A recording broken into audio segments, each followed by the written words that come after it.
Namaskar, I'm Ashok Vyas, and today we are talking about something that we are hearing from many people here and there. And that is, world is going to accept India or Bharat as Vishwaguru, or many people feel that is the ideal where India should guide or lead the world. At the same time, there are some people who say that there is so much illiteracy, there is so much poverty, so much unemployment, and you talking about Bharat as Vishwaguru. So they mock at this very idea. So, what is the meaning and where is the genesis of Bharat as Vishwaguru? We thought of requesting sadhaka and student of Vedanta, Sunil Tuppale ji, to share his thoughts on this. Namaste, welcome. Namaste, Ashok ji. So nice to be on your show. I appreciate that. Before we come to Vishwaguru, and of course, you have been away from Bharat for so many years, but you are a sincere student of Vedanta and Shankar Bhashya and whatnot. So, in your heart, when we say Bharat, what it stands for? Bharat, the word bha it means prakash. Chidatmika bha. It suggests prakash means knowledge. Knowledge in all walks of all endeavors of humanity. So India, Bharat, is a treasure trove of knowledge and deep knowledge, not just superficial knowledge, very deep knowledge in various fields. And that also includes the Vedas and the spiritually. It does include. Apart from spirituality, also we have knowledge of the astronomy, the physiology, everything, bhugola, the geography, and how to manufacture things, everything. And in Vedas, Veda is a treasure trove and a repository of all this knowledge. So Bha essentially means light, and India stands for knowledge. So, we all need light, that is beyond doubt, everybody would accept. But if this light is to be received or to be shared, then there are certain hurdles. One, receptivity, willingness, also, plus how it is being shared. Keeping that idea of light, of knowledge in mind, when we are talking about Vishwaguru, many people who say that India is going to be Vishwaguru, you feel they are coming with a sense of arrogance, or that India. So, but I think there has to be a sense of humility, or a sense of oneness, more than what apparently comes to you when you see it on social media. Or your take on Vishwaguru, Bharat, world, need of the world. See, for that, for understanding whether India is a Vishwaguru or India is on the way to becoming Vishwaguru, you would first need to know what Vishwaguru means. We have you a lot of terms are thrown around here and there. What does Vishwaguru mean? Does it mean that everybody you are offering guidance to the world? If that is the meaning, India is already doing that. India has knowledge, like I told you, knowledge of ancient knowledge of India. We have knowledge of physiology, ecology, everything. And India, if somebody seeks, India definitely doesn't withhold that knowledge. So, if in that sense, definitely people on an individual basis they go and seek India's guidance.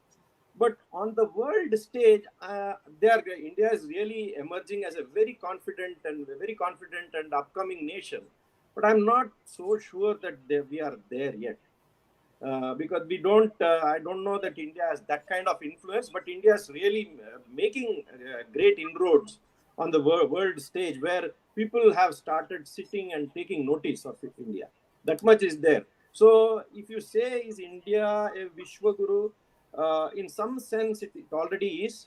Like the students, like a lot of people go to India, a lot of spiritual aspirants go to India, seeking India's vast repository of spiritual knowledge.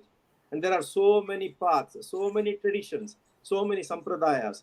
So in that aspect, India already is Vishwaguru because India is offering guidance. but on major issues of the world, India is definitely has made great inroads in the recent past. And I'm sure it will be a power to reckon. It already is, but it will be a even greater power to reckon with in the years to come. Okay, so I think there are two sides, just from a layman's point of view, and at certain enlightened state, where whether you are not, I don't know, but you feel there is no difference between spirituality and materialism. There is a sense of oneness and continuum, etc. But many times I feel the kind of attention which India is drawing at the moment by important nations or in the world owes a lot to it being a place which has a huge marketplace, because this is economy driven world, and they feel that by aligning with India, you will have access to this huge market. So, and There's a when lot of money to be made. lot of Lot of money. money to be made. And- yeah. So when we are talking about Vishwaguru, you are talking on a different level, and here it is all sort of a give and take. And what do I gain in terms of material benefits? Now, in this context, even when you see Prime Minister Narendra Modi being received by world nations, do you put that somewhere on his understanding of the spiritual cultural heritage of Bharat, or on the material possible growth offered by Bharat? So, Ashokji, what I would like to say is when a leader from India, like for instance Prime Minister Modi or the Foreign Minister, goes on a stage, like you said, the main focus is these countries are trying to look at India as an investment opportunity. The world leaders, typically, I'm telling, typically, I don't know how many world leaders are really interested in the spiritual dimension of India. So they are looking at India and say, what is there in India for us? हम क्या कर सकते हैं? But on the same on the other flip side, I've seen that India's Prime Minister Narendra Modi ji, he also tries to project the spiritual aspect of it. So here and there, I'm told whenever he goes, he gives gifts of he the most of the times the gifts that he often gives to the world leaders is Bhagavad Gita, or he talks about yoga. So this kind of a thing India does try to project. I mean the Indian leadership, but mostly what you said originally is they are looking for some kind of an economic gain to be made, or what they can gain economically by investing or getting involved or partnering with India. That's what is their main focus. But I think Prime Minister Modi has done a good job of also projecting India as a spiritual giant. I think I'm also reminded of a very frequently heard line, "Bhukhe bhajan na hoye Gopala." So it is important to take care of the needs of roti, kapra, or makan, of course, and then, but looking at the confusion which Vedanta also seems to be creating in the minds of Western scholars many times, even some sadhakas from India also, they uh, they feel it is not practical to apply Vedanta in day-to-day life. And based on your study about Acharya Shankar, how in today's world where you have artificial intelligence ready to disrupt your life, and you have distractions of multiple screens grabbing your attention, where is the position of Vedanta in our practical life? See, you should understand Vedanta as it's an spiritual understanding. Okay, so Vedanta it divides this whole universe as two parts. Okay, one is Vyavaharika. It's called Vyavaharika Jagat. So this world is Vyavaharika. It is a level of reality, and then there is another level of reality. It's called Paramarthika. So you have to do what you have to do in the Vyavaharika Jagat. Like you have to have a job, You have to take care of your family if you are married. If there is if you need some things to go to for your sustenance, you need to be able to arrange for those things. You can't bring in the idea of Vedanta, saying that everything is Brahman and I don't need to do anything. That it doesn't work like that. So it operates on two levels. In the practical world, there is a lot of action, and you need to perform those actions to be able to sustain yourself. And at the पारमार्थिका level, you understand. वेदांत जो सीखते हैं ना अशोक जी, ये एक सूत्र आता है, माया मात्रमिदं द्वैतम अद्वैतम परमार्थतः. ये सब जो दिख रहा है ना, ये नाटक है, ये खेल है, ये लीला है. I like to use the word लीला. तो इन्हीं अपने जगह पे ये सच है, लेकिन इससे ऊपर एक सत्य है, और वेदांत उस सत्य को जानने में ज्यादा एम्फोसिस देता है.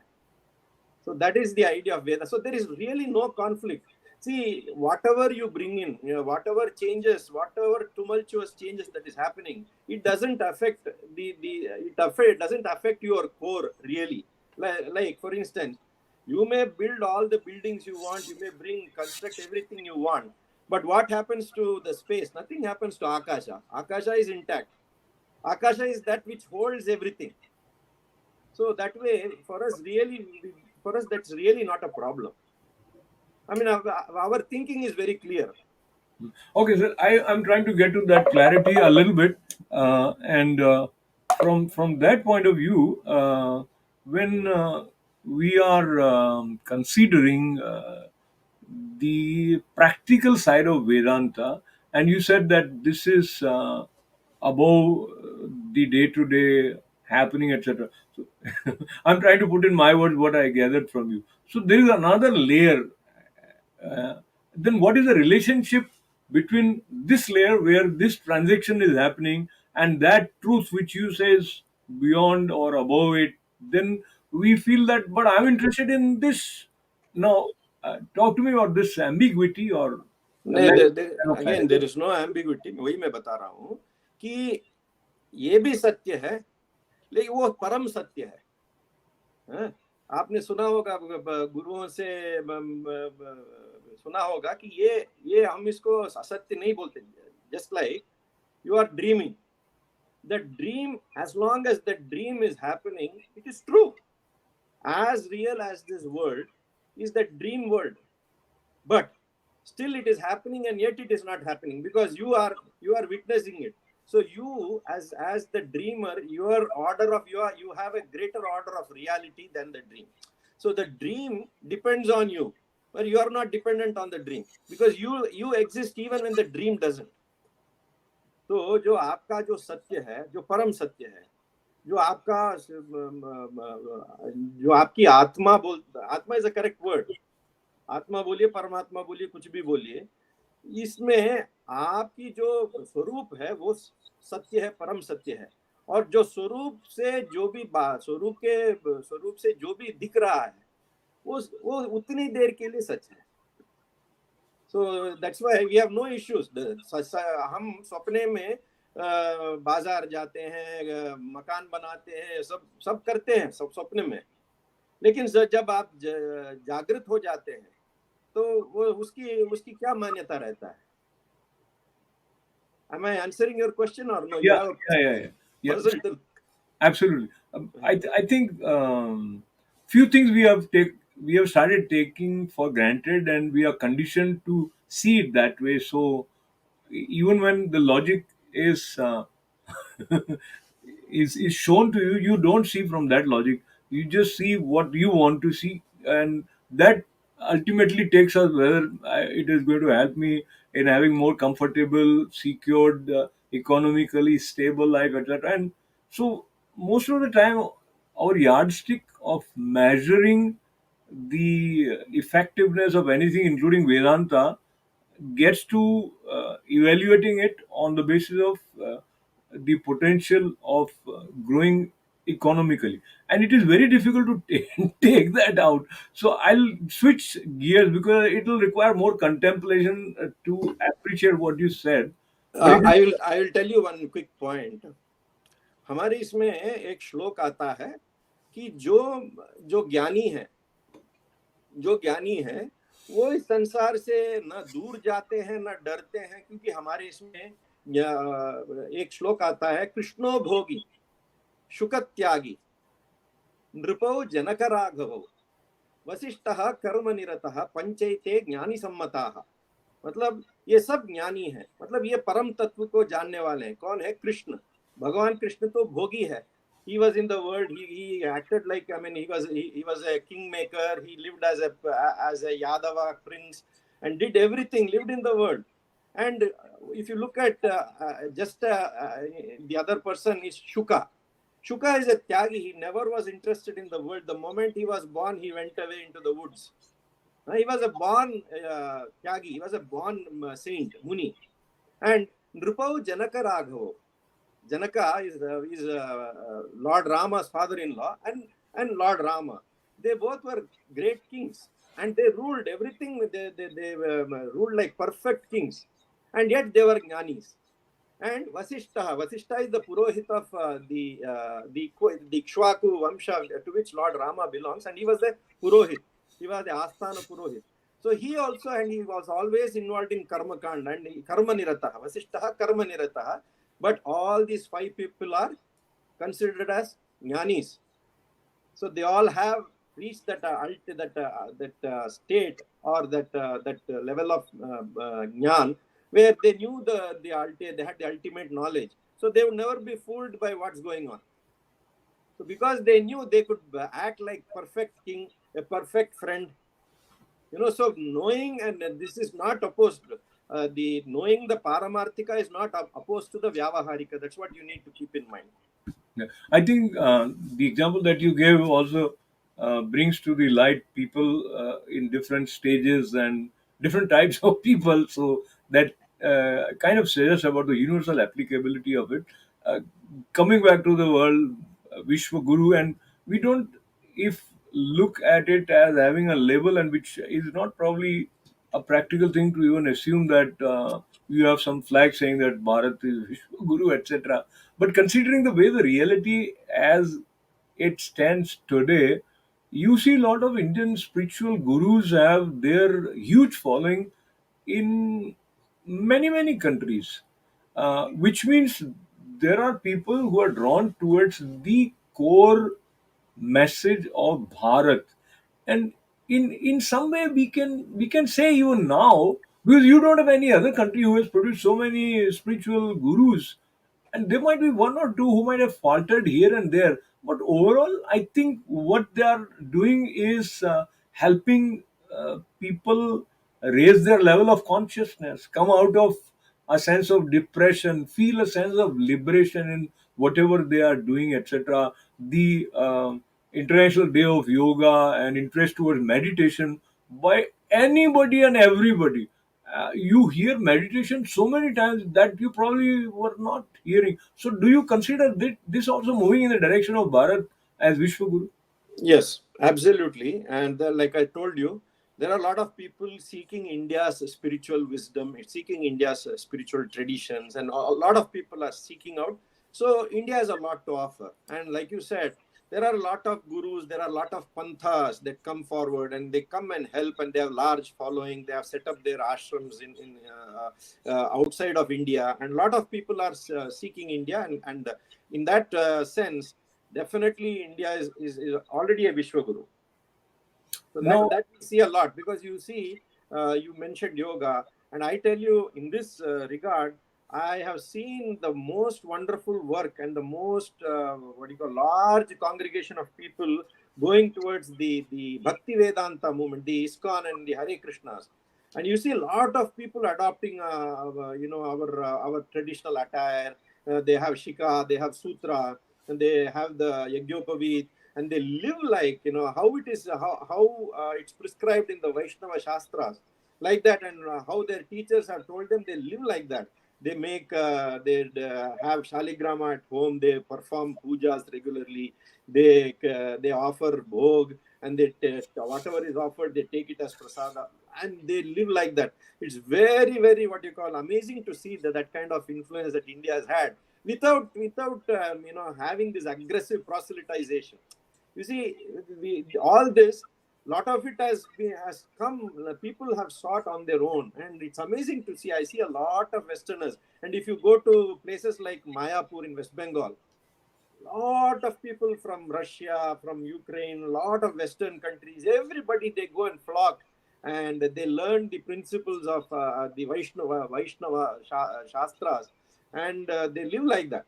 And it's very, very appealing. And so, in that respect, if you ask me, India is already a Vishwaguru Yeah. in that respect. So before we conclude, just two more points, and one related to Bharat being a place where you refer to Hindu Dharma or Hindu culture. They are pretty much intertwined. And in none of the Hindu Shastras or Shastras that we refer to as Hindu Shastra or Sanatan Shastras, the term Hindu is not used, neither in Bhagavad Gita nor Ramcharitmanas, nowhere, I think. Now, coming to the question that I have is the kind of acceptance of humanity at large, irrespective of their place of origin, the religion that they follow, etc., uh, and total clarity that there is one God, and all these forms are, of course, representing the same. So that sense of oneness, why I highlight it, is it is essential, or it is the need for harmony in the world, peace in the world, going beyond conflicts which are created on some flimsy basis now and then, here and there. So from that point of view, leave aside the fascination for the word Hindu or anything. That the principle, the core idea of the way we all are one, the way you find it in the soil of Bharat, I think you don't find it anywhere else. That's true. The word Hindu, like you rightly said, is not used because Hindu is a word given to us by outsiders. They refer to people who live on the other side of this Hindu. So, particularly the Persians, they couldn't use the word sa. They don't. It's Sapta Sindhu. The sa became ha in their Persian language. Hafta Hindu, they said. So for using Sapta Sindhu, they use the word Hafta Hindu. So that's how the word Hindu became prevalent. So it's not a word that we ourselves gave to ourselves. So it's a word that has come from outside. It's okay, but even though the word is not there, it points to that one civilization, that Bharatiya civilization, which has all this great knowledge, which has all these great insights. So you can't deny that. So maybe even if you didn't find the word, you can say Sanatan. Now I hear a lot of people using the word Sanatan Dharma, which is perfectly right. So that is what it is. And of course, like you said, Sanatana Dharma doesn't distinguish between this we, and there's no concept of we and the others. वो नहीं है. दूसरे में क्या है? The believers, they have one word for the believers, and for the non-believers they have Yes, another word. non-religious. Yeah, हाँ, we तो are. Yeah, पूरा one, वो एक इल्यूजन absolutely. हो गया ना. ये Yeah, हम और वो, uh, ये हम और वो नहीं है. जो भी इसमें शास्त्र में क्या ये यथा माम प्रपद्यन्ते, ये शब्द का अर्थ है जो भी मुझ में शरणापन्न होता है उसको मैं स्वीकार करता हूँ. तांस तथैव भजाम्यहम. So there is no question of, and like you rightly said, that has come from Bharat. That idea of, that yeah. everybody So, is made of the same essence, and everything is of the same essence. सब में एक है, एक में सब है. So, really, That, before we conclude, I just want very briefly your input on, as we are observing Amrit Mahotsav, Mhm. that is 75 years of India's independence, and you have taken keen interest in learning Vedanta away from Bharat. But when you look at next generation, and also let us look at India, and there are multiple challenges that every country is facing. India is also facing. What would be your top three or one idea which you would like to see to bring about the kind of change that ensures a sense of continuity of peace and harmony in Bharat, and of course in the whole world.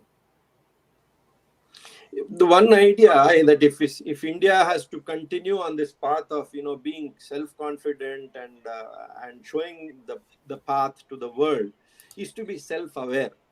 जो अपने आप के बारे में जानता है वही दूसरों को अपने आप के बारे में बता सकता है ना.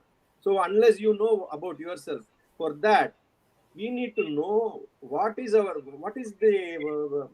content of our literature. तो बहुत कम लोग जानते हैं, because you need to spend time. So I would like to see that our education system is not so antagonistic towards the Indian thought streams like it is currently. So if we can somehow remove that antagonism and sincerely try to look into ourselves, our scriptures, our literature, and try to understand what is being said, what is the content of that, that will go in a long way to make ourselves really reliable, self-confident, and continue on this path where India can be India can be a major power and an influence in the world. Because the others are trying to know what is there. दूसरे, and I want to tell you in this context, I want to tell you what a famous British historian said.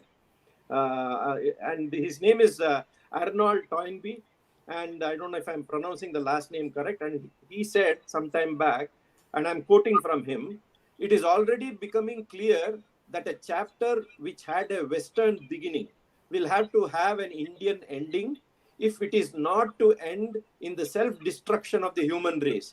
At the supremely dangerous moment in history, the only way of salvation for mankind is the Indian way. बहुत Very साल पहले उन्होंने कहा था. जी. तो जब हम दूसरे को मार्गदर्शन करने वाले हैं ना, तो हम अपने आप के बारे में बहुत जानकारी रखना पड़ता है. So this is one thing that We leave it at that. I'm afraid, Sunilji, and such a lovely, enlightening interaction with you. You also remind with your profound concluding points of Bhagwan Raman Maharshi, who always stressed the importance of know know oneself. thyself. Who am I? Here I am. Know So, thyself. yeah, absolutely. Wishing a great world for all of us with lot of peace, harmony, and understanding. Thank you, Sunilji. Thank you, Ashok ji. Pleasure talking to you. Thanks and lots of good wishes for all.